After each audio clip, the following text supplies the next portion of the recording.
I'm Walter Cronkite. This is the story of Mustafa Kemal Atatürk, the strong man who in a little more than a decade led Turkey out of the Middle Ages and into the 20th century. The story, The Incredible Turk, as the Prudential Insurance Company of America presents the 20th century.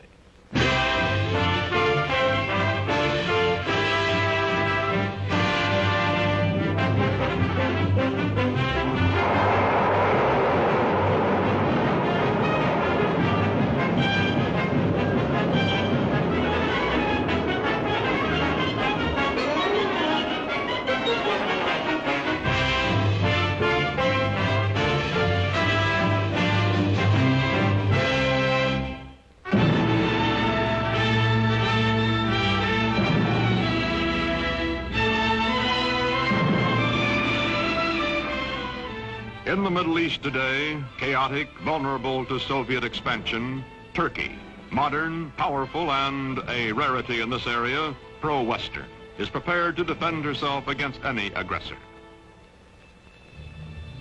This is the border between Russia and Turkey, guarded day and night. The red sentry does not know he is being photographed from across this border. He feels that he is being watched. He is also suspiciously watchful.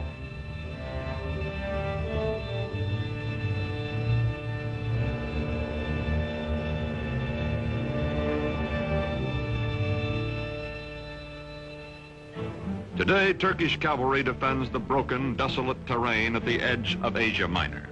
These cavalry squadrons are part of the strongest fighting force in the Middle East, the Army of Turkey, a democratic-minded member of NATO, military partner of the United States.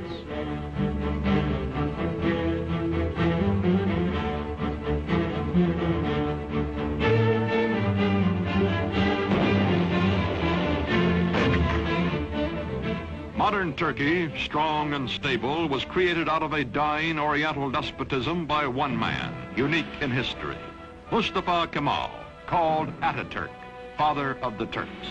In a moment, this story, The Incredible Turk. By 1900, the Ottoman Empire, land of many races and religions, has lost her ancient tolerances and her world position, is reduced from medieval splendor to medieval squalor.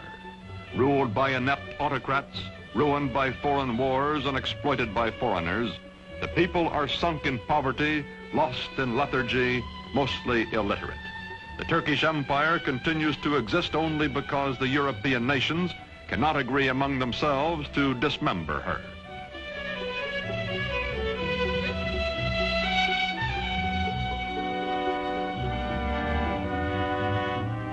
Before World War I, Germany has plans to embrace Turkey as an ally, then to subjugate her as a satellite. To visit the sick man of Europe, as Turkey is called, comes the German emperor himself, Kaiser Wilhelm II. He is received with more than ceremony. His glowing promises, such as the Berlin to Baghdad Railroad, are believed by the Sultan and his government, and even by the nationalist-minded Young Turks. When war comes, Turkey will waver between her old friend Britain, allied with her hereditary enemy Russia, and her new friend Germany. On October 29, 1914, Turkey takes into war, on the Kaiser's side, her obsolescent army.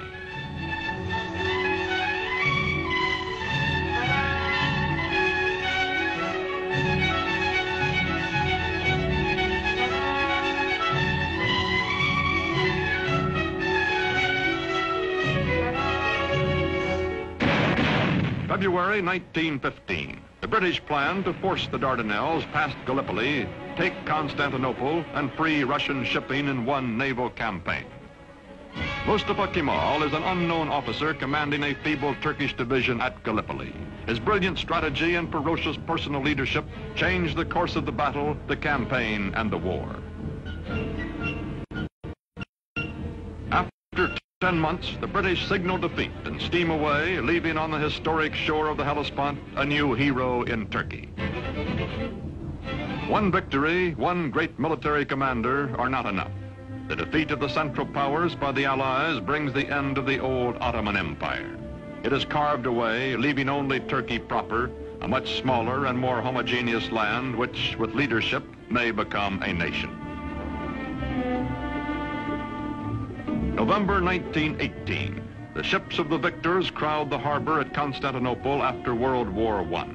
From the palace of a weak and corrupt sultan, there comes no opposition. Turks bowing to Mecca accept their fate.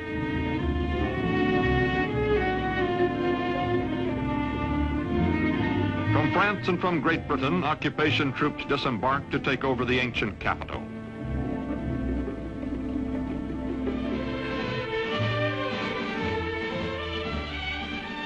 Sure that the Allied armies in Constantinople will do nothing to prevent it, Greece is preparing for an invasion of Turkey.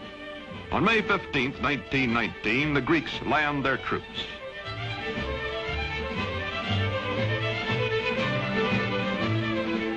In Ankara, in the heart of Turkey, Mustafa Kemal organizes the Turkish liberation movement, takes command of the Free Turkish Army.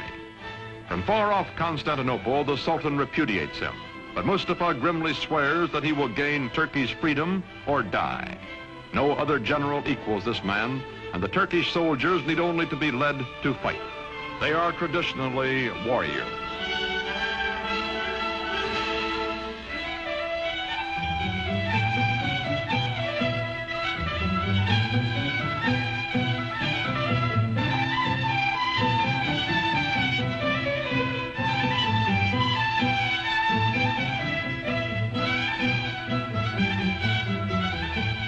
Quickly, Mustafa Kemal gathers the forces of an occupied Turkey under his almost unchallenged domination. His hastily recruited bodyguards stand ready to defend him with their lives. Mustafa Kemal pits his cold, inexhaustible toughness, his unyielding determination, his knowledge that the people are with him, against the continued fanatic opposition of the Sultan's government. Ammunition must be made by hand, by old men and hungry workmen, boys and children. Mustafa Kemal's Turkey is going into battle with the Greeks.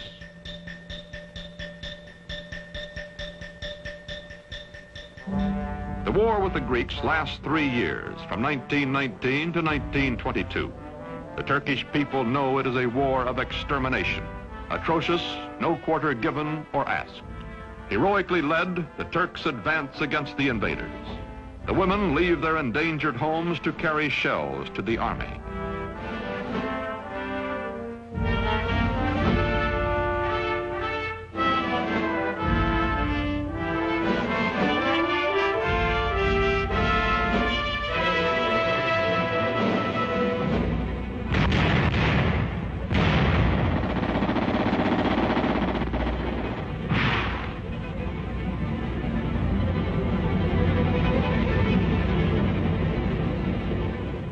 September 1922, the Greeks are driven back to the Aegean Sea. Offshore, Allied rescue ships stand by. Into the seaport of Smyrna, called Izmir by the Turks, pour thousands of Greeks, joined by sympathetic Christian minorities, fleeing before the armies of the man whom the British called the most terrible of all the terrible Turks. From the ships, bread comes to the docks for the desperate refugees. Bread so that they may live another day.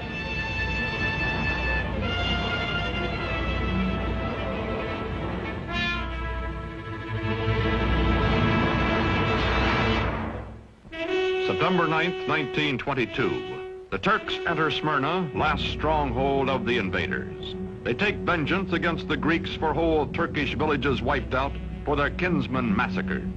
The burning of Smyrna, the final atrocity that both the Greeks and the Turks disavow, ends a war that has become an unendurable nightmare for both sides. Its polyglot population takes to the sea as the flames destroy the great Homeric city.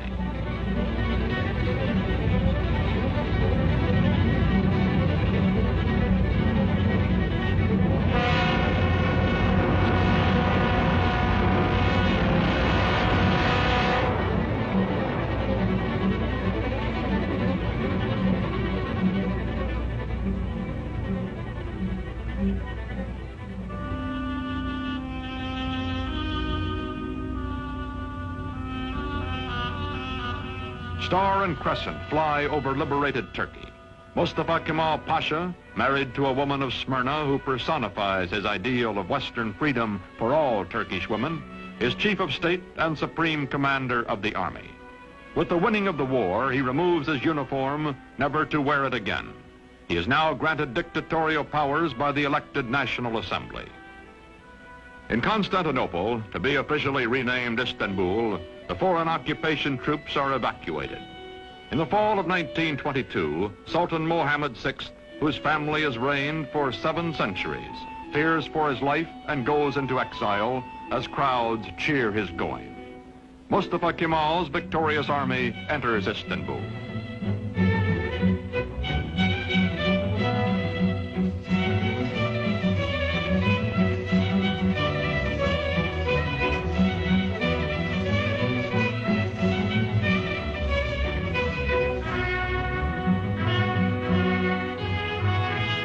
First president of the First Turkish Republic, Mustafa Kemal, during the 1920s, keeps his limitless wartime powers and his command of the army, makes the hard, dry town of Ankara his capital.